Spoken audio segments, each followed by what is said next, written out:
Your life will never be the same if you encounter the presence of God. So I'm going to preach this morning. The title of my message is Go. Go. We not sit, not wait, not come, go. And I'm going to read as the start of my sermon from Matthew 28 verse 19. Jesus said the following, Jesus Christ. He said the following. He said, "Go therefore and make disciples of some nations, of all nations, baptizing them in the name of the Father and of the Son and of the Holy Spirit, and teaching them," and this is a part where most people follow with the first instruction, but they don't go through to the end. Jesus said, after you've taught them, after you've baptized them, you got them saved, now you teach them to observe all that I have commanded you, and behold, I am with you always to the ends of the age. This morning as I was preparing, I was just meditating and praying and spending time in the presence of God. And the scripture that the Lord stirred in my heart is from the book of Ezekiel chapter 20. In Ezekiel 20, God says the following. He says, "Ezekiel, my people are following in the statutes of their parents, but their parents has never followed in my statutes." He said, "Ezekiel, I want you to go and tell the people and challenge the people to stop following in the ways of the world and their previous generation, and ultimately start to live their life according to my way. Because if you live your life according to God's way, you will have what God has for you. If you pursue God with your life, if you make decisions that honors God, if you make decisions that pleases Him, the Bible says your choices will have consequences." Sadly, most people don't follow in the ways of God. The Bible says, I can't remember where it was, I think it's in Psalms or Proverbs, it says, or in Isaiah, that God's ways are higher than the ways of man. We live in a day and age where we've taken Christianity to a standard that is appeasing to man. It pleases man. We don't go for the ways of God. We don't go for the standards of God. If you want your life to change, you need to get with God's program. If you want your life to change, you need to learn how to do things that God wants you to do. You cannot live your life like your parents and the generations before you, expecting different results. If you want God to move, if you want God to change your life, if you want God to show up in your life, it is critical that you learn to do things His way. And that's what Jesus was saying. Verse 20, "Go teach them," put that scripture back on please, media, "to observe all that I have commanded you." Disciples, I want you to go. I want you to save people. I want you to baptize them. And then I want you to train them. I want you to teach them, not according to the ways of tradition, not according to the ways of culture, but according to the ways of God. If you teach them according to the ways of God, the Bible says, I will be with you on the journey. I will stand with you. I will give you authority. I will give you influence. That you don't have to tell them how the tradition used to do it. And that is oftentimes why people stay stuck, because people places too much value upon tradition. You come from your African country. Some of you that's Scottish, you come from a Scottish Christianity that has died out. It's no longer serving a purpose, but you will hold on to your traditions even if it devoids you from the power of God. I've learned with God that God wants to demonstrate Himself in your life. If God is not real in your life, then God should be real in your life. God should work in your life. God should heal you. God should set you free. God should move in your life. More and more of you should become like what you read in the Bible. And if it's not happening, I challenge you today, you need to learn to live by His ways and not the ways of your tradition. You need to learn by the ways of God, not the ways of your ancestors. I mean, we all have dads. I've got a dad. He's now passed, but for many years of my life, I always wanted to do what my dad wanted me to do. But Jesus is not saying, go teach people the ways of your parents. Go teach people the Scottish way. Go teach people the Nigerian way. He says, teach them to observe my way. And if you learn to live your life according to His way, you can have what the kingdom of God has promised you for this time here on planet Earth. You know, a few months or years ago, I had this brainwave. It was like a revelation to me. I was just reading the Bible one day, and it was almost like the store opened up. Many people read the Bible as if they're going to live by this book one day when they get to heaven. The Bible is God's manual for this planet. It's in this time that you find yourself today that God wants to encourage you. God wants to coach you. God wants to challenge you how to live your life in a manner that honors Him and glorifies Him with your life. God wants you to glorify Him. God wants your life to glorify Him. God doesn't want you to live oppressed. God doesn't want you to be down and out. God doesn't want you to be defeated. God doesn't want you to just go through life vacillating through life's problems. God wants to be your God, and He wants you to grow in Him and live a life unto Him. And the Bible says, as you produce according to the kingdom, you will give Him great glory. People today moan and they groan and they complain. Christians, they live under the dull. They have nothing. They don't have freedom. They don't have passion. They don't have anything that remotely relates to what they read in the Bible. They quote the scriptures. They share the post on Facebook. But somewhere you need to learn to observe in the ways of God and live your life according to His ways. If you live your life according to God's ways, you're going to have what God wants for you. If you make decisions that honors God, you're going to see God honor you. The Bible says, those who honor me, I will honor. So you can't just live your life bound by religion, just going through the motions, coming to church, saying all the right stuff, but nowhere do you have an interest to change into the ways of the kingdom of heaven. And that's what Jesus' instruction was. He said, church, I have commissioned you. Church, I call you. I implore you. Go and teach people. First, get them saved. Don't just teach anyone. Teach those that's accepted Jesus Christ as Lord and Savior. Why? Because it's impossible to teach a man the ways of God if he's not hungry for the presence of God. The first requirement for you to serve God is to be hungry for Him. You need to desire Him. That's why the Holy Spirit needs to be tangible in your life. I am a stubborn man. I am a rebellious man. I am a stiff-necked man. But then God saved me. Then the presence of God filled me. And when the presence of God came upon my life, my heart changed. I became hungrier and hungrier. I want to know you, God. I want to follow in your ways. I want to live the life that you've destined for me to live. You can't disciple someone that's not saved. You can't disciple someone that is spiritually dry. They will become legalistic.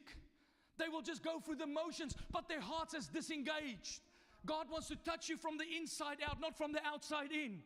God wants to transform you from the inside out, not the outside in. Are you there, church? Christianity is not today hungry for God. People are hungry for success. They hunger for affirmation, and they hunger for the people to validate them. We all have desires, but the presence of God will make you hunger for Him.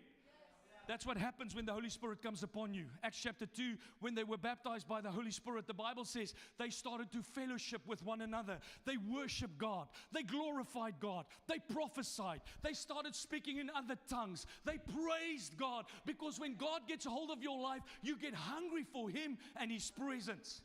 And when that happens, Jesus said, now, that kind of a person, that kind of a mindset, train them, because that person wants to grow. That person wants to live the life that God has for them. The person that's religious don't want what God wants for them. They only want what God wants for them when they want it. I'm going to say that again. A religious person don't want what God wants for them. They only want what God wants for them when they want it. So you are ultimately the God in the equation. But when you are no longer the God of the equation, when you become the person that's hungry for Him to be God, you want Him to show up in your life as God. In those moments, the Bible says that kind of a player, you disciple him, you teach him, train him how to live his life according to God's way. Train him how to follow in the principles of the kingdom, because in the principles of kingdom there is freedom and there is liberation. So Jesus gave this mission not just for every church. And I do believe, CRC, that is why we have to fight to not lose the mission of the church.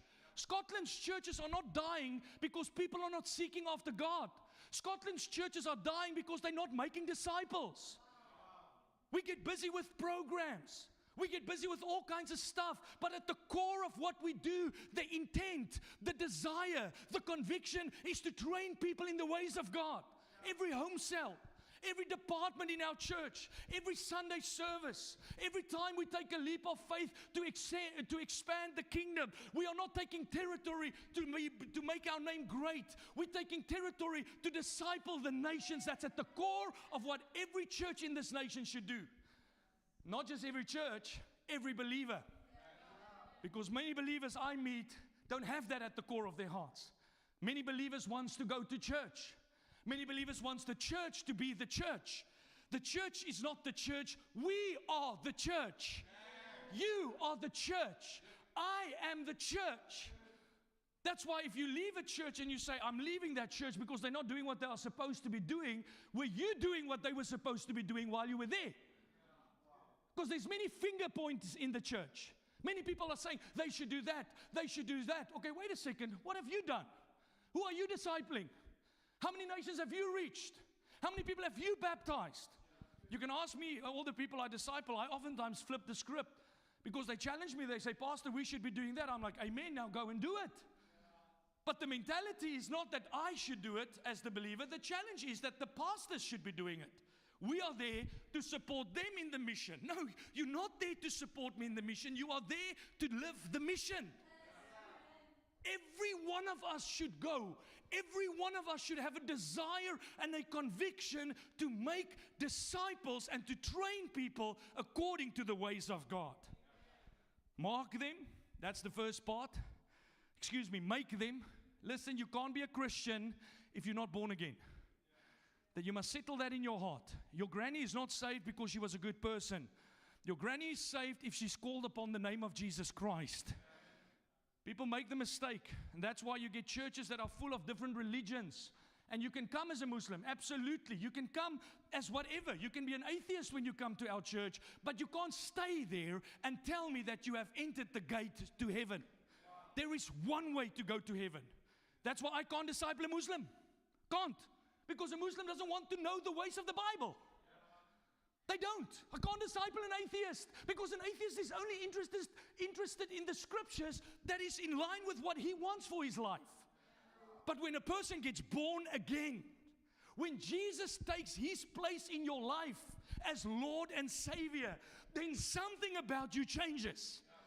Your whole posture changes. Your hungers, your appetites, your desires starts to change in accordance with the work that the Holy Spirit of God is doing in your life. That's making them. We preach the gospel. People don't always like it. They will tell you, but are you saying that there's only one way to God? I'm not saying it. The Bible is saying it.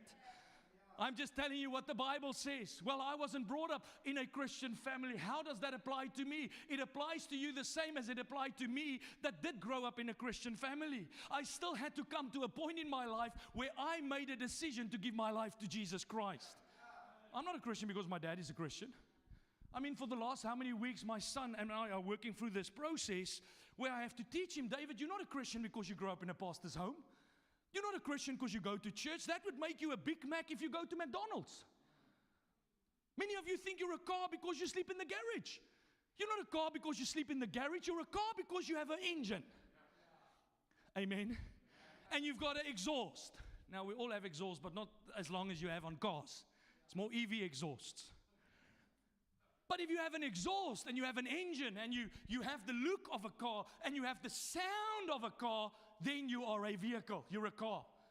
But to say, Pastor, I'm a Christian because I grew up in a Christian family is as absurd as saying that I am a student because I walk on university grounds. I might be walking on the university grounds, but that doesn't make me a student.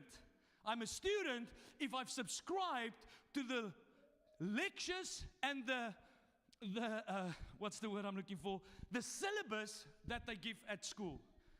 Please, you guys just take him outside. You all know how he works. You all are friends with him. Let's just wake up, please. Are you guys with me? So I can't now say, Pastor, I go to the gym. My wife goes to CrossFit. I join her for the CrossFit. And then when we go home, I tell her, listen, let's just stop at the garage for some Lucozade because I had such a workout. No, but I didn't have the workout. She had the workout. I was just sitting there as a spectator. And that's how many people are in the church. They sit as spectators. They see how others are working out. And when we leave, they all say, whoa, I did a lot of CrossFit today. You didn't do anything. Hello, church, are you there? So to be a Christian means that you have submitted your life to the Lordship of Jesus Christ. There came a day in your life where something inside of you got convicted of a truth that if I don't turn my life over to Jesus Christ, I am going to perish for eternity without Him. That is not an intellectual conversation.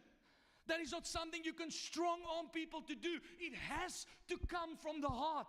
It is a work that comes from the heart. The Bible says there comes a day when the Holy Spirit will convict you of your sin. And when that day comes, there will be a desperate cry in your heart, Jesus Christ, if you are Lord, save me. Whether you're Muslim, atheist, agnostic, Hindu, you can be any religion. When that day comes, from the belly of your heart will come a cry, Jesus, save me. Had a Muslim brother once in London. I want to share the story just to prove my point. Had a Muslim friend in London, and he was in our church. He was a Christian. And we asked him one night, we said, how did you become a Christian? And he said, you know what, I was actually a Muslim. I was brought up in a Muslim household. I was a Muslim. And we said, okay, so what happened? He said, one night, he's been taught all his life, like Muslims are taught Jesus is a prophet, Jesus is a good teacher, but they don't believe that Jesus Christ is the access point to God the Father. And he said, all my life I was taught Jesus is a good man, Jesus was a moral man, but no one ever told me that Jesus is God. So here I am, one evening, he was involved with gang-related issues, and he said people came for him, and they carried with weapons to shoot him. And he got into this little bit of a pickle, and eventually he ran off. And he said, as these gangsters ran behind him, and they came and they pointed the gun at him, just before they wanted to kill him, he said, out of my heart came the following, Jesus, save me. And he said in that moment, I don't know how it all played out, but eventually he got away. And he said, when the dust settled, he was sitting with himself having a conversation and saying, all my life I've been taught that Allah is God, but in moments of crisis I called out to Jesus Christ as if He's God, and he got saved. Because that's a work that God alone can do. You know, I believe if you stop trying to force people to be Christian and just shine your light, just live your life in a manner that shows them you are not like them, many people will come to the point of being convicted of their sin. But the church wants to live like the world, and we want to tell the world to come to the church. Can't tell the world to come to the church. If they come to church, all they find is entertainment. All they find is Christians that's bent out of shape, disgruntled, offended, just going through life like everyone else. Now, if they come to the house of God, they should walk into an environment that honors God, an environment that pleases heaven. People should see through the church that the light of God is shining. We don't live like the world. We don't sin like the world. We don't live our lives without purpose. We don't just run without any sense of eternity and sense of work for the Lord. We are involved in the things of the kingdom. Make them. Then Jesus said what? Mark them. If you are not baptized after you got born again, we cannot disciple you. Cannot. Every time I pray for people, I lay hands on people often and I pray for people. The minute I feel resistance, the first question I always ask them, have you been baptized and when? And always the answer is, I got baptized as a baby. Nowhere does the New Testament give a pattern of baptizing children because of a traditional view. In the Bible, baptism followed an inner working of God that was eventually validated, or let me say, witnessed by the working of the water in baptism. Every person that got born again in the New Testament got baptized. Paul came, Peter and them came to Cornelius' family. They were busy preaching the gospel. While they're preaching the gospel, people just started to praise God. The Holy Spirit fell upon the meeting. The Bible says that the onlookers were so amazed that God is working with these people. What was the first instruction Peter gave Cornelius and his family? When they left the building, he didn't tell them, now go and tell your friends. He didn't say to them, now go and read a book. He said to them, get baptized. Why? Because they followed in God's way of newness of life. Oh, Pastor, are you saying I'm not saved if I'm not baptized? What about the thief on the cross? I've never told you you're not saved, but you cannot live victoriously in this life if you don't do it God's way. The thief on the cross was in his final moments. You are not. The thief on the cross had no option. You do.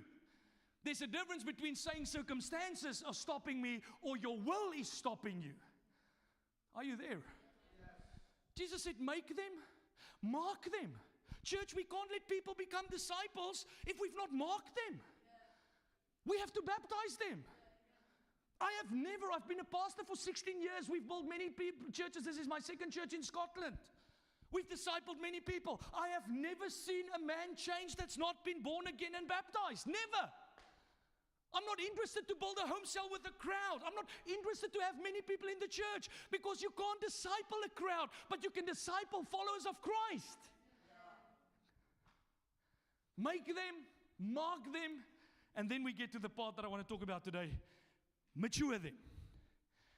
In Acts 1, Jesus goes a step. He says, he summons his disciples again and he says, go and witness of me, but not before you receive the power. You will receive the Holy Spirit. That is God's presence that works in us. So the reason why I can disciple you, whether you are from Scotland, Nigeria, Kenya, Ghana, whether you are from the Middle East, Philippines, wherever you are from, it doesn't matter. What matters is that the Holy Spirit is in me, and therefore I have the power to lead you in the way of heaven. Teach them. Acts 1 verse 8. You will receive power when the Holy Spirit comes upon you. And you will be my witness. Say witness. In Jerusalem. That is your local environment. Wherever you work. There in Edinburgh, you will be my witness in Stockbridge. You will be my witness in Leith. Here in Glasgow, you will be my witness in Giffnock. You will be my witness in Greenock. You will be my witness in Cascassamok. Wherever God has positioned you, you shall bear witness of the saving grace of God. You will be witness of heaven's agenda here on planet Earth. You will not just be a church attendee. You will not just live your life for the here and the now. You will be a witness of this God that saved you and that demonstrated His power in your life.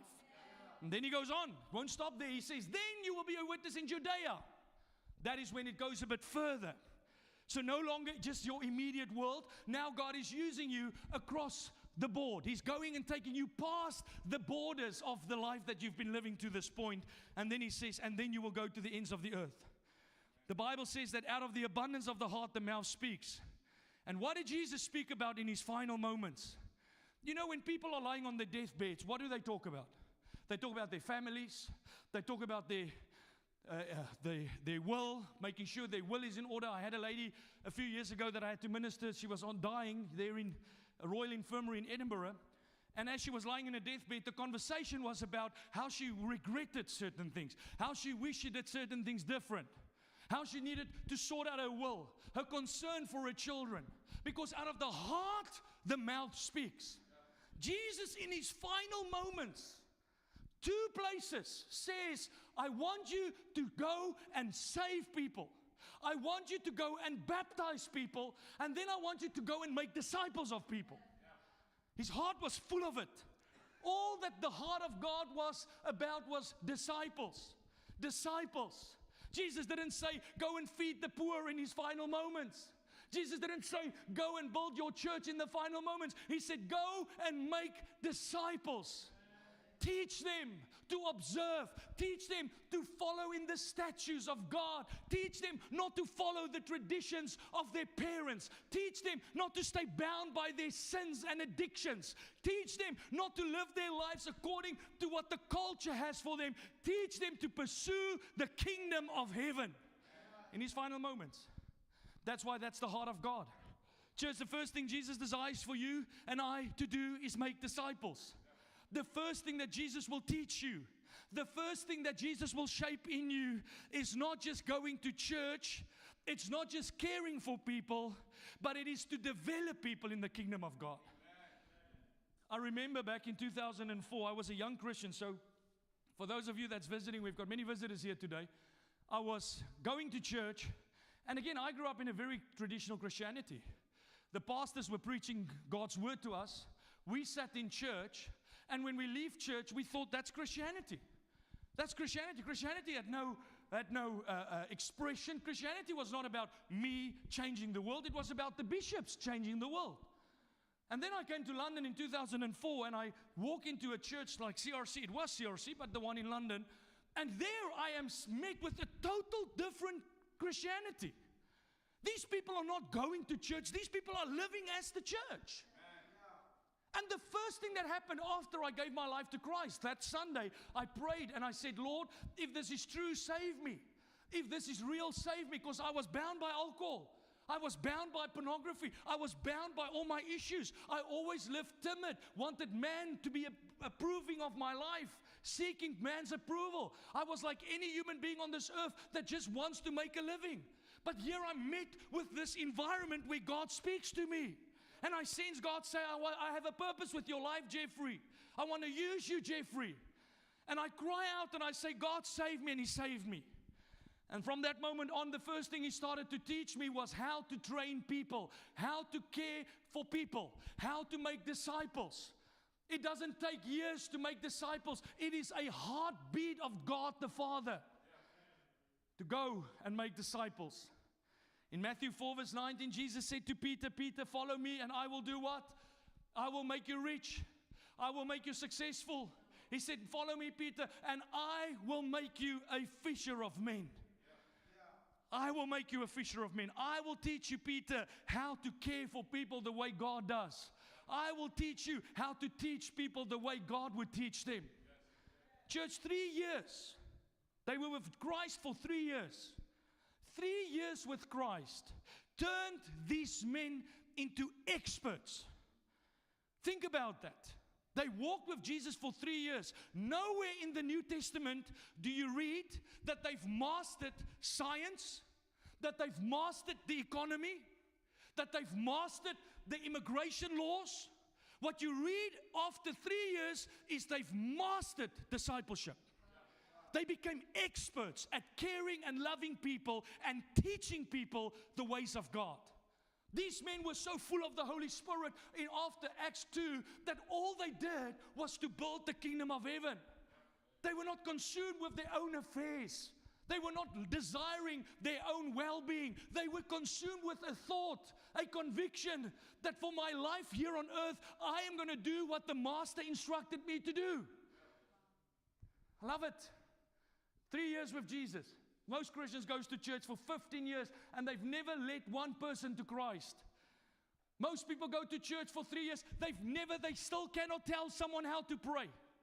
They still don't know how to activate faith.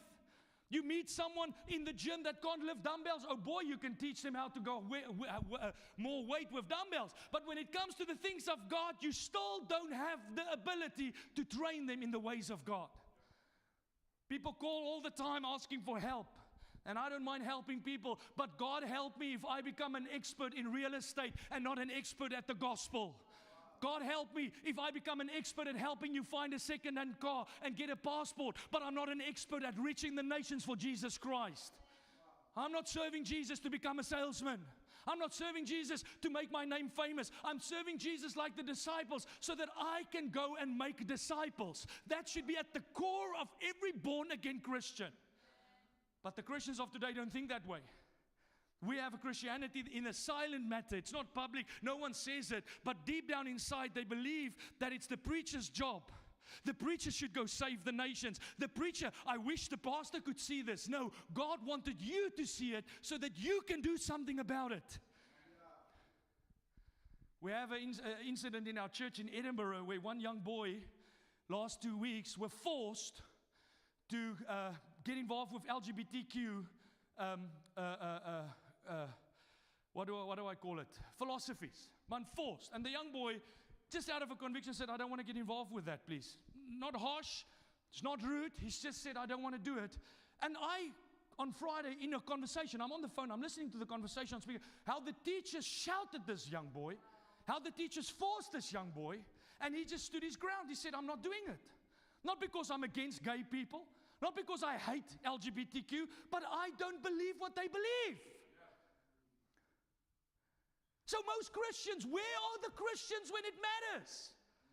They want the pastor to talk about it on Sunday, but you should talk about it during the week. There's a subtle belief.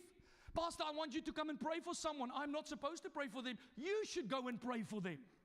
You've received the authority. You've been gifted by the power of God through the working of the Holy Spirit. I'm not the Pope, and even if I was the Pope, if I would teach you correctly, you would not wait for me to be your God. You will go and do what God has called you to do. We've got it everywhere in the church. It's everywhere. Where I come from in South Africa, here in the UK, I think it's more prevalent. I mean, every time I meet people casually at my barbecues or social gatherings that are not going to church, they will all talk about what are your church doing to change the world? And I'm quickly to flip, what are you doing to change the world? You sleep late on Sundays. You're on holiday all the time. Day and night, all you think about is your problems. The Bible doesn't say that it's the pastor's job to go and make disciples. The Bible says the pastors should equip us to make disciples. Are you there? Is this too hot for you? There's the subtle belief. You see, the mission was never for the pastors and the preachers. The mission was given to the church. Every one of us that are filled with the Holy Spirit and with power should grow in a conviction that the main assignment and purpose of our lives is to become like Christ, and we should become convicted of the same truth Jesus was. See, Jesus was convicted of a truth. You cannot die on a cross, the Savior's death, if there's not a conviction in your heart. He didn't die on the cross because of a salary. He didn't die on the cross because of a religious belief that was forced down his throat. He died because of a conviction. What was his conviction? That I am the Savior of mankind. I am the Savior of the world. If I don't die on the cross, they will perish in their sins. That conviction took him to his grave, and I believe as you grow with him, as you walk with him, that should become the conviction of every Christian's heart, that whoever is not in Christ will perish in their sins. Peter, when they came and said, Peter, help us. Peter didn't say, well, here's a meal. Go eat yourself full. He said, money I don't have, but what I do have, I will give unto you. The New Testament church was not consumed with this notion that we are just there to help people with the ailments of the day. The New Testament Christian was convicted of a truth that we are called to make disciples. We are called to save sinners. We are called to preach the gospel. We are called to bring people into the kingdom of God. And once they are in the kingdom, the work starts. The work is not finished when they get saved. The work starts when they get saved.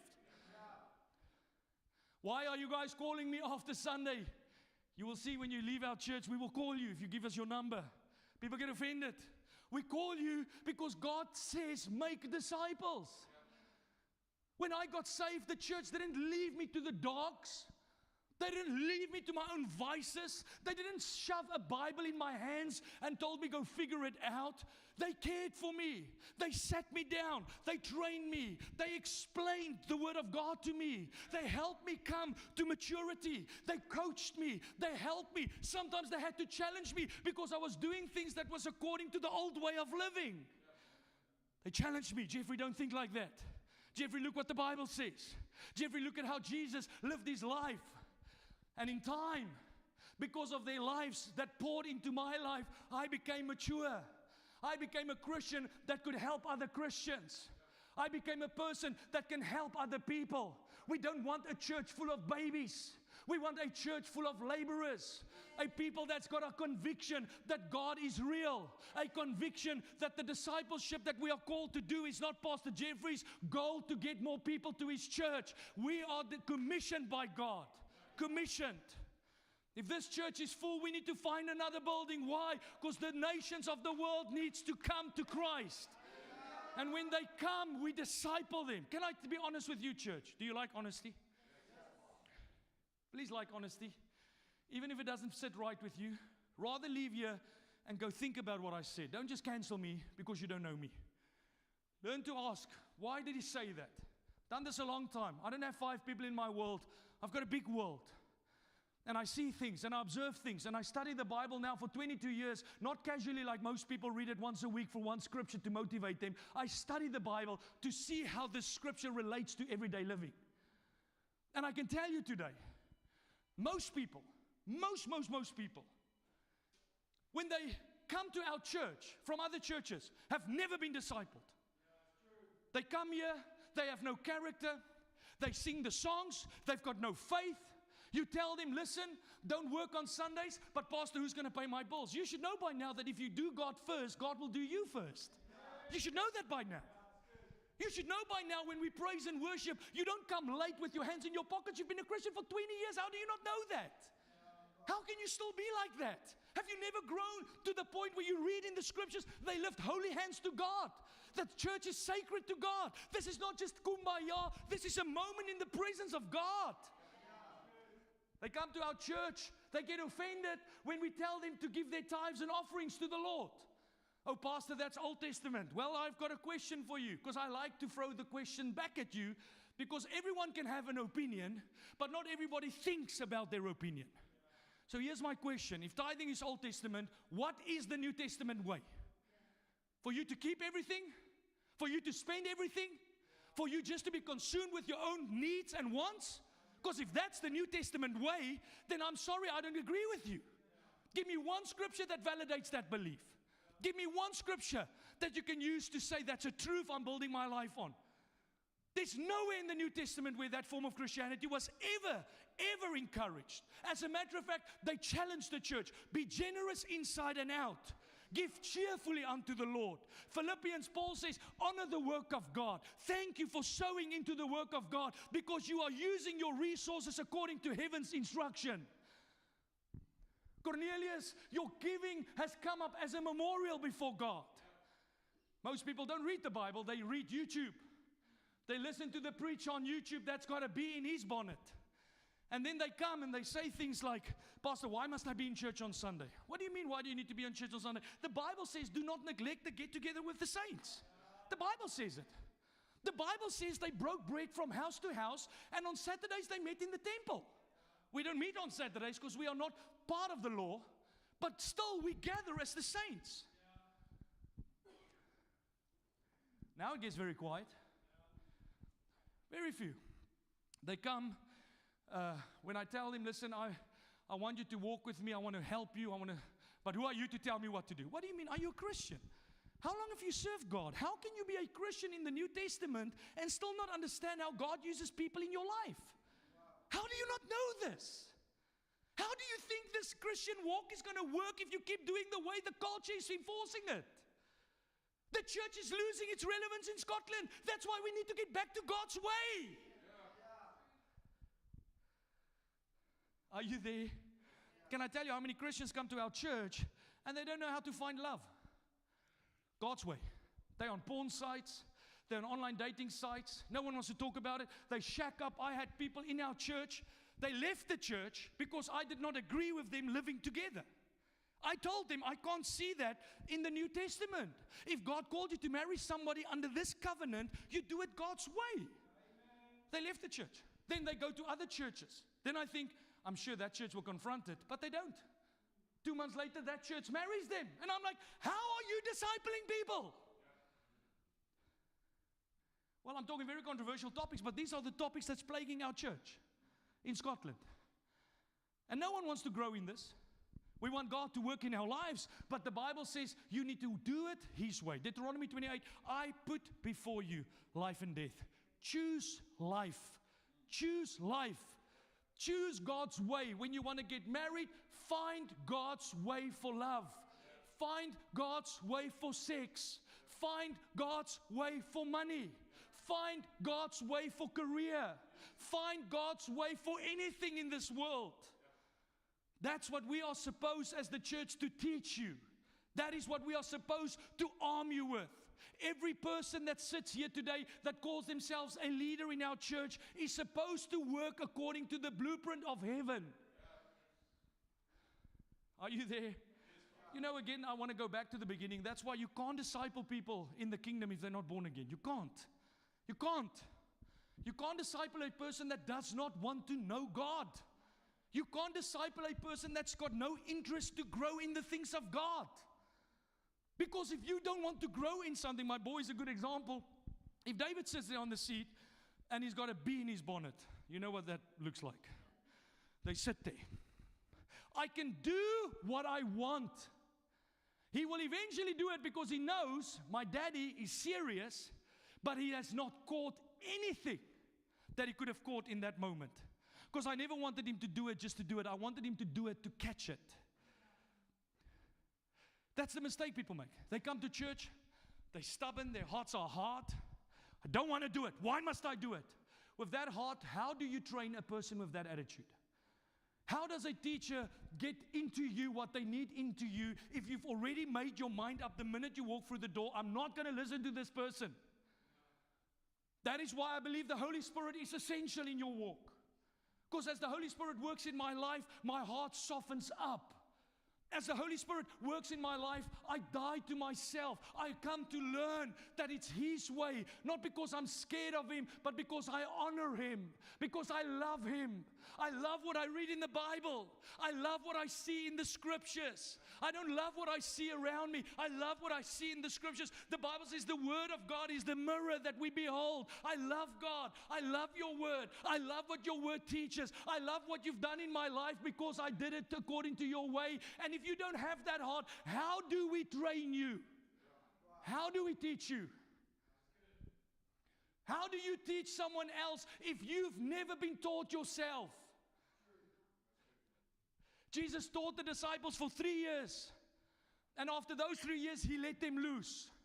And when those boys went loose, those boys caused havoc for the devil. Havoc for Satan. Havoc for the kingdom of darkness. All around them, people got saved. All around them, people matured. People came to church. People got involved. People loved God. People fell in love with the presence of God. That is what happens with people that's been discipled according to heaven's in command.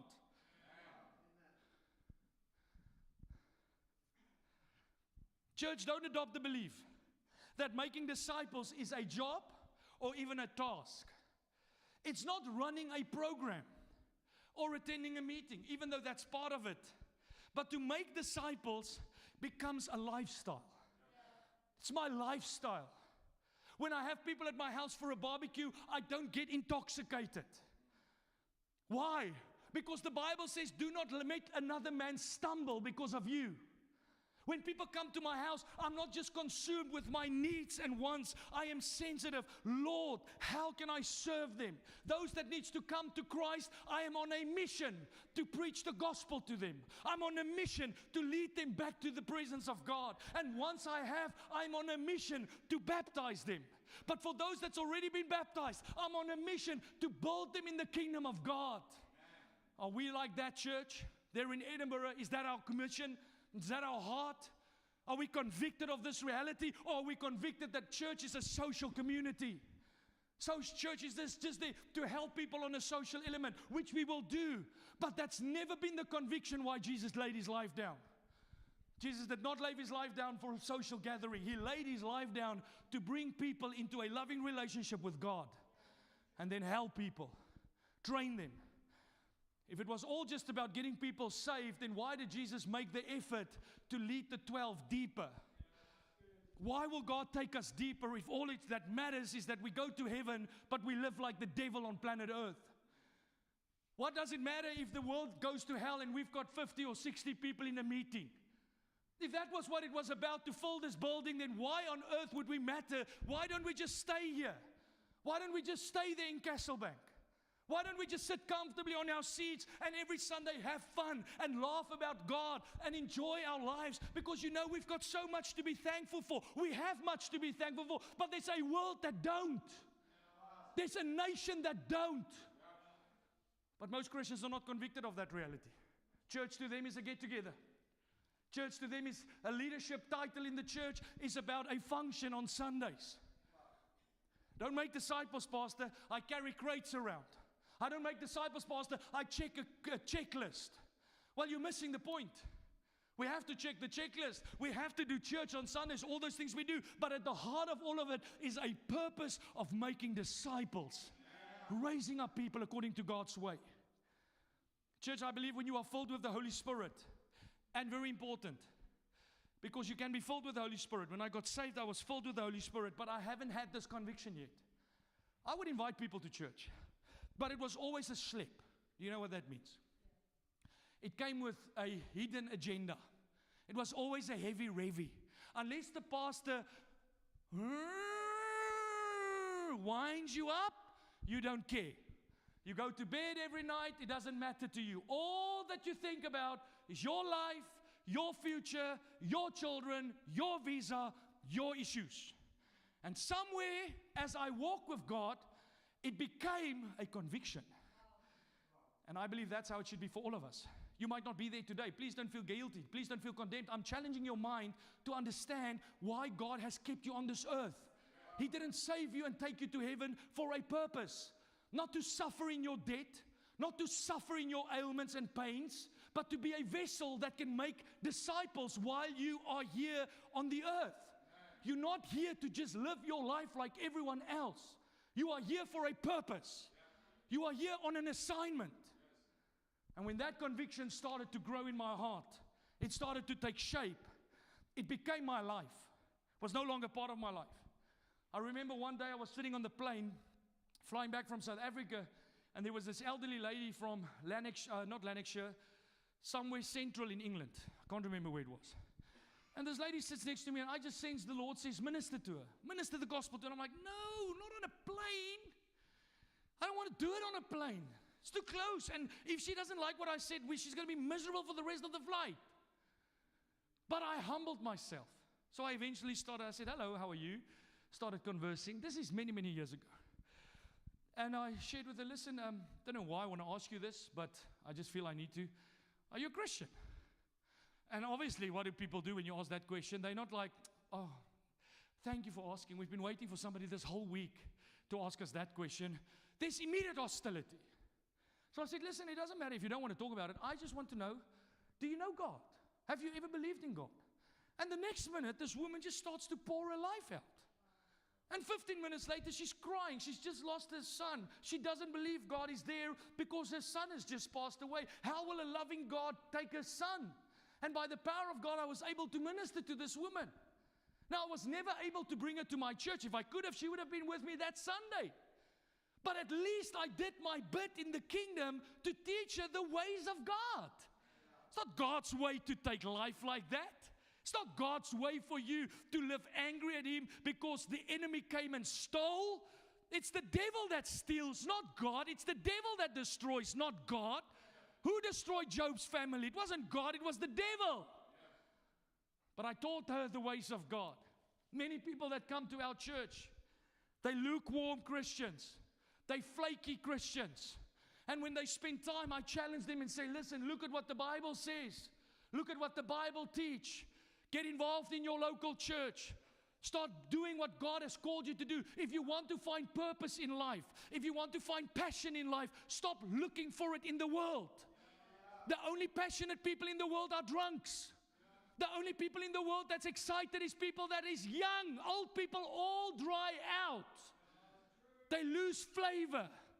They lose that sense of passion. They've got no zeal. I am 45 years old today, and I tell you, the passion is ever increasing. The world cannot do in you what God can. But for God to work in your life, you have to be discipled. And for God to work in your life, you have to go and make disciples. Not sit in church, not sing 2 songs, 2 slow songs, and get on with your week, but ultimately living with a convicted truth that Jesus Christ is the Lamb of God. Jesus Christ is the man that died for the sins of humanity. Without Jesus, the world will perish in their sin. Without people coming back to Christ, they will die in that sin. It doesn't matter what they believe. The Bible says they will die without Him. They will perish eternally in sin. I'm convicted of that truth. That's why when your boss tells you stop sharing that, the reason it's so easy for you to stop sharing it is because it's not a conviction. The conviction in that environment that you have is, I need the money. And the conviction you have is that your boss is your source. You've not been convicted yet that He is your provider. That if this company pushes me out, God will give me something else to do. You're not convicted of that. You know how many people from Africa, those of you that's from Africa, remember I'm from Africa, right? I'm South African. I came to this country on a visa. I didn't have a passport. I didn't get the red book just by just comfortably. It was a process. I had to wait almost 10, 12 years before I got my British passport. And you know what I see with all Africans that come from Africa, the Middle Eastern, more in the Africans, but same in the Middle Eastern, how they serve God devotedly. They are devoted to God in their countries. Then they come here, there's no more devotion. No more devotion. They just go through the culture like everyone else. They are all about making money. They are all about paying the bills. They never were consumed with the idea of paying bills. But now in the country that supposedly flows with milk and honey, you've taken your eyes off the God that you serve for all your life, and you've lost that here in Scotland. And now suddenly everything is about the visa. Everything is about the money. You become so desperate to build your life here that you forgot the God that brought you here. And if He brought you here, He will keep you here. But for Him to keep you here, you need to keep doing it His way, not your way. Are you there? That's how I got my passport. I got my passport because I was in church on Sundays. And when my boss said work Sundays, I said no. And if you don't want to come to CRC, your pastor in your church should tell you the same. The problem is they don't. They don't. That's why churches are going empty. Because we are entertaining a crowd instead of imparting and developing people. Jesus said, make disciples, not make crowds. Not see who's got the bigger crowd. He had the biggest crowds of anyone. But the people in the crowd got saved. The people in the crowd matured. The people in the crowd became the leaders of the nations. The people in the crowd was able to preach the gospel effectively. The people in the crowd started to take arms in the kingdom. They didn't sit in pews. What's the point? You've got a 50,000 member crowd, but none of them wants to serve God. What does it matter if they all leave there and they just go back to their own ways? Jesus said, make disciples and teach them to observe everything that I have taught you. Look at your neighbor and say, God is talking to you. Look at your other neighbor and say, God's talking to you. It's who we are, church, as Christians. You know, when I deal with my son, I'm always looking for opportunity. The other night, I was ministering to my son, telling him, David, God wants to save you, young man. God wants to heal your heart. God wants to deliver you. The band can come up. God wants to set you free. I minister to him. When I'm going on my holiday in July, I'm not taking time out from the kingdom. See, for many of you, the kingdom is Sundays. For God wants the kingdom to be your life. Whether I'm in South Africa, Pakistan, Nigeria, Ethiopia, wherever I walk, the Bible says, wherever your feet has tread, I have given you that place. So as a man of God, as a woman of God, I don't turn on and off on Sundays. I don't turn on and off on Wednesday evenings when I had a blessed week. I am always of the conviction that God has graced me to make disciples. Make disciples. It's not something you turn on and off. It's not something you do on a Monday, on a Sunday morning, and then you stop doing it on a Monday. It's who you are. It's your life. It becomes part of your conversations. It's your decisions, your relationships. To build people in the things of God. I'm closing with this last scripture, 1 Corinthians 5, verse 14 to 15. For the love of God, listen, for the love of Christ actually, oh, Pastor, I'm in love with Christ. Let's see what the love of Christ does. Controls us. We're no longer controlled by the dictates of the flesh. We're no longer controlled by our religious beliefs. We are controlled by the love of Christ. Because we have concluded this, that one has died for all. Therefore, all have died. And He died for all. That those who live, who's that? You and I.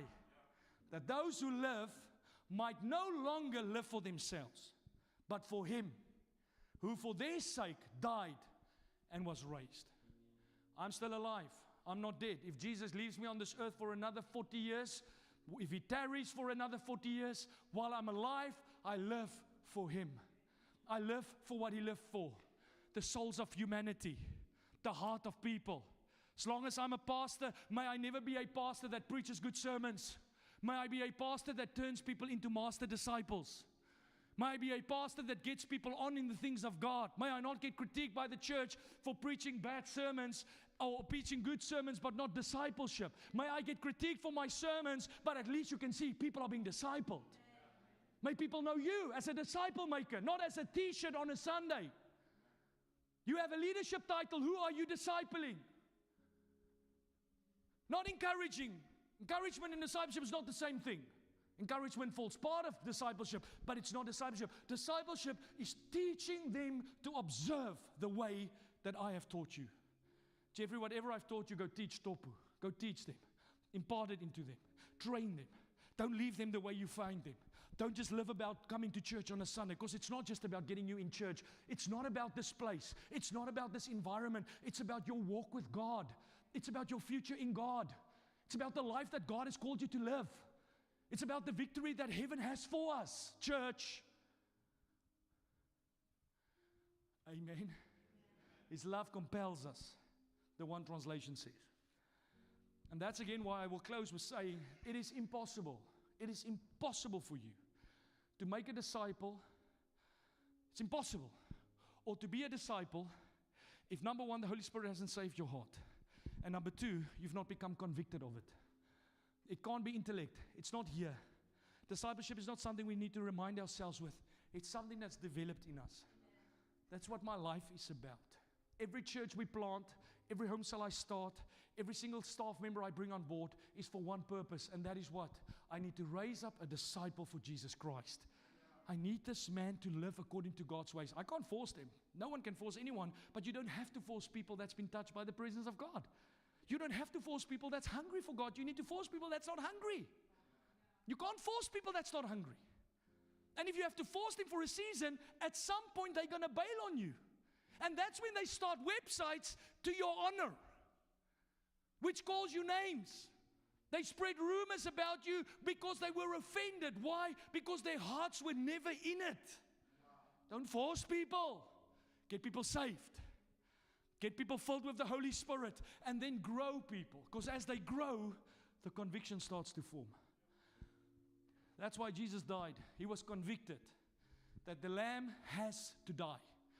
The Lamb has to be slain. Before the foundations of the earth, that was God's idea. And He was convicted that I am the Lamb. And if I do this, humanity will benefit from this obedience. And in the same manner, as a Christian, you become convicted that the humanity will benefit from our obedience. People might crucify us. They might persecute us. The world might turn against us. Your family might desert you, like mine did for a season. It doesn't matter, because I have a conviction that I'm not here to build the church. I'm not here to make more people come to CRC. CRC is a vehicle in which we are discipling the nations of the world. We are here to make disciples. And I'll become people's enemies with that belief. I'm okay with being people's enemies as long as I've got more people that I'm impacting.